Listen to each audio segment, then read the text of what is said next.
This ABC 15 Flash Briefing is sponsored by Sanderson Ford. Straight up.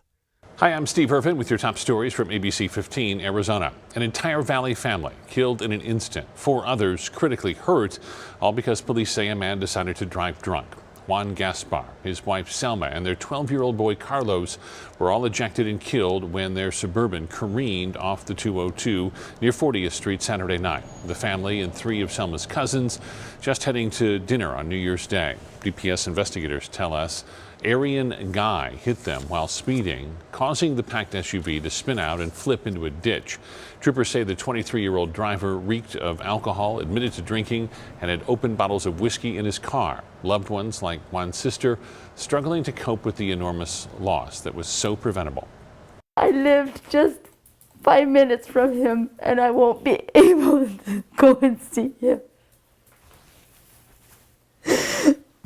My kids won't be able to see their cousins.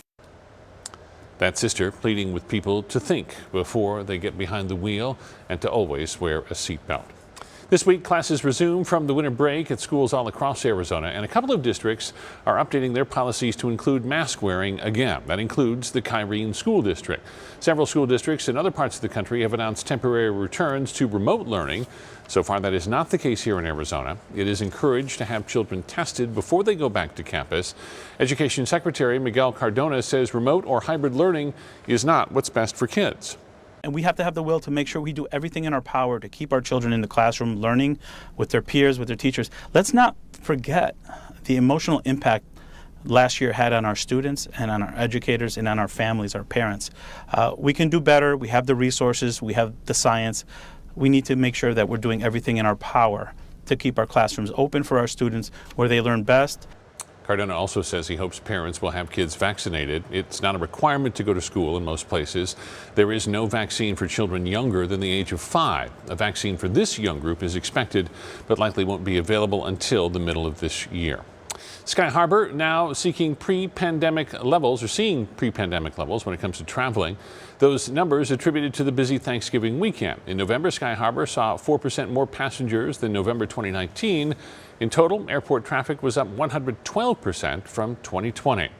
Men are a shrinking group of people who are seeking higher education. Arizona University seeing a decrease in men who are enrolled in classes, especially at Maricopa community colleges.